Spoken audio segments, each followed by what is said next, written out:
Assalamualaikum warahmatullahi wabarakatuh. Alhamdulillahirabbil alamin wa bihi nasta'in wa ala umuri dunya waddin wa ala alihi wa sahbihi ajmain. Rabbi shrah li sadri wa yassir li amri wahlul 'uqdatam min lisani yafqahu qawli. Anak-anakku, apa kabar hari ini? Mudah-mudahan dalam keadaan sehat walafiat ya.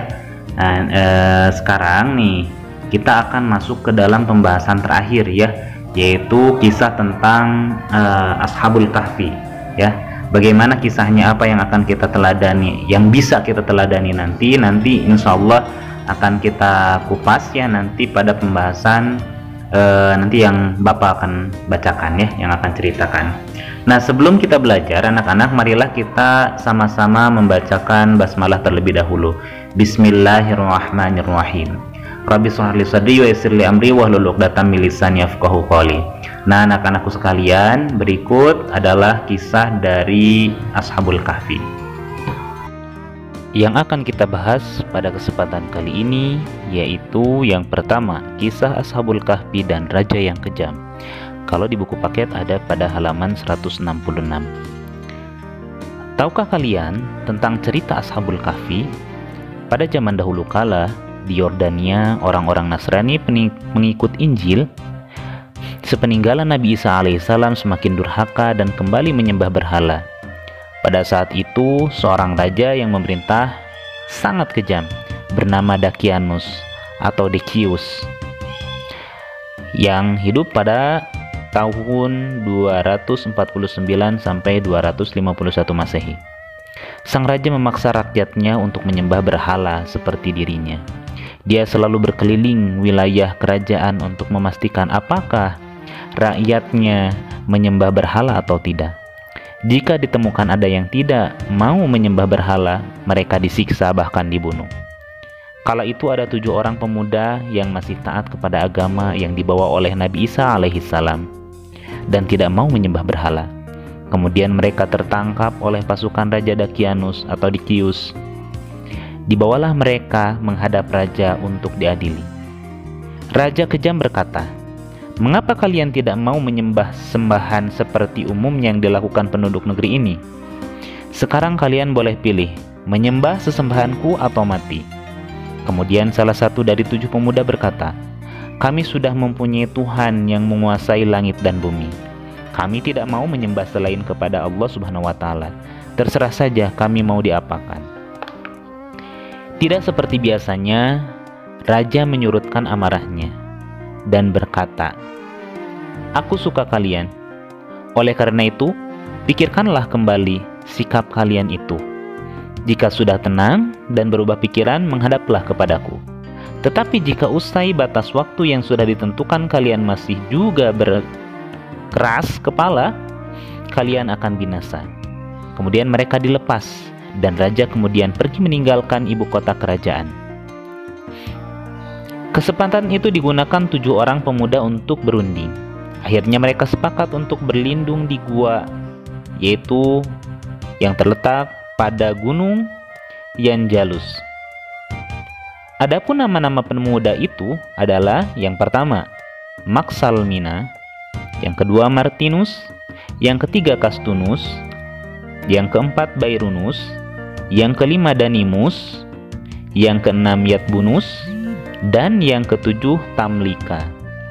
Kemudian setelah mereka membawa bekal secukupnya yang ditampung oleh seorang yang bernama Tamlika, berangkatlah mereka ke gua yang akan mereka tuju. 7 pemuda tersebut berlindung di dalam gua. Mereka inilah yang dinamakan dengan Ashabul Kahfi. Mereka menyelamatkan iman dan tauhid kepada Allah Subhanahu wa Ta'ala dengan cara melarikan diri dari kekejaman raja tersebut. Kisah para pemuda 7 itu dijelaskan di dalam Al-Quran surat Al-Kahfi sebagai berikut. "Nahnu naqussu 'alaika naba'ahum bil haqq innahum fityatun amanu bi rabbihim wa zidnahum huda warabatna 'ala qulubihim idh qamu faqalu rabbuna rabbus samawati wal ardh lan nad'u'a min dunihi ilahan laqad qulna idzan syatata." Al-Kahfi ayat 13 sampai 14. Kemudian setelah itu, kisah Ashabul Kahfi dan anjing ajaib. Anak-anakku sekalian, di manakah letak gua yang akan ditempati 7 pemuda tersebut? Baiklah anak-anak, setelah mereka membawa bekal yang cukup, kemudian mereka pergi meninggalkan desa kediamannya menuju gua. Adapun mengenai letak gua tersebut, ada yang berpendapat bahwa lokasi gua tersebut berada di Yordania, di perkampungan Ar-Rajib, atau dalam Al-Quran disebut dengan Ar-Raqim, yang berjarak 1,5 km dari kota Abu Alanda dekat kota Amman, Yordania. Di tengah perjalanan menuju gua, mereka diikuti seekor anjing yang terus-menerus mengikuti, mesti sudah diusir berkali-kali. Nama anjing tersebut adalah Kitmir. Anjing yang diusir-usir ternyata bisa mematuhi, atau dia ingin selalu mengikuti dari 7 pemuda Ashabul Kahfi ini. Akhirnya anjing tersebut diperbolehkan ikut. Mereka pun menetap di gua. Selama berada di gua, setiap hari pemuda bernama Tamlika harus mengendap-endap turun ke kota-kota terdekat untuk mencari makan. Begitulah hari-hari yang harus mereka jalani penuh dengan penderitaan. Siang dan malam mereka berdoa, berpuasa, dan wirid. Begitulah keadaan para pemuda yang menyelamatkan keimanan dan tauhid mereka. Selanjutnya, kisah Ashabul Kahfi tertidur selama lebih dari 3 abad. 1 abad itu 100 tahun, berarti 300 tahun lebih ya. 309 tahun ya tepatnya. Sekembalinya raja tersebut ke ibu kota, sang raja kejam tersebut mencari 7 pemuda itu. Raja memerintahkan pasukan untuk menangkap para pemuda tersebut. Saat pasukan tiba di gua, Allah SWT menjadikan ke-7 pemuda itu tertidur nyenyak, tak bergerak-gerak sedikit pun, seperti sudah meninggal. Hal tersebut dilaporkan pasukan pengejar kepada raja. Kemudian raja memerintahkan agar gua tersebut dijadikan kuburan bagi para pemuda tersebut dengan menutup pintu gua dengan batu besar. Raja berharap dengan cara itu pemuda-pemuda tersebut akan mati. Ternyata kejadian tersebut dicatat oleh 2 orang pemuda yang masih kerabat Raja Daksius.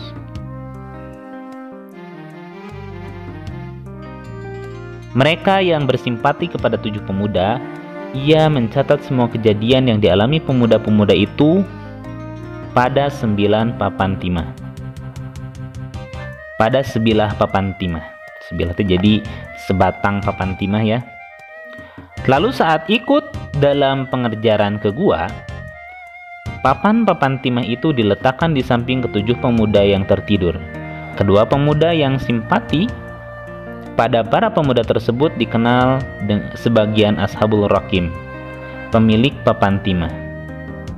Ashabul Raqim ya namanya, pemilik papan timah artinya. Allah SWT membangunkan mereka dalam waktu yang lama. Salah seorang dari mereka, Maksalmina, bertanya kepada teman-temannya, "Berapa lama kita tertidur?" Teman-teman menjawab dengan perkiraan, karena sama-sama tidak tahu, mungkin sehari atau setengah hari katanya. Karena merasa lapar, mereka meminta Tamlika, salah satu Ashabul Kahfi, untuk turun ke kota membeli makanan seperti biasa. Saat Tamlika di pasar, dia kebingungan melihat suasana yang berbeda dengan hari-hari sebelumnya. Lebih terkejut lagi ketika akan membeli makanan, si penjual kaget bercampur heran, mengatakan bahwa uang yang dibawa Tamlika sudah kuno dan tidak berlaku lagi. Tamlika kemudian diajak oleh orang-orang pasar untuk menghadap raja.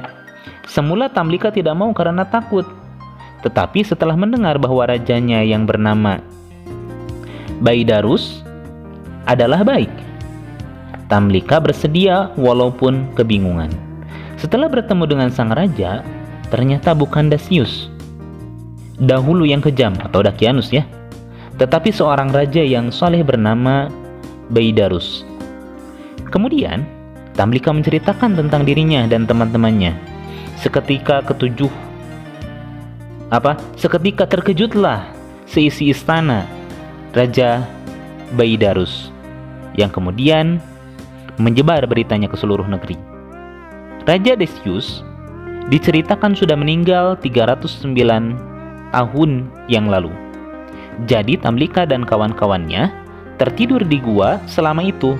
Peristiwa itu menjadikan penduduk negeri semakin bertambah keyakinan kepada kekuasaan Allah Subhanahu wa Ta'ala.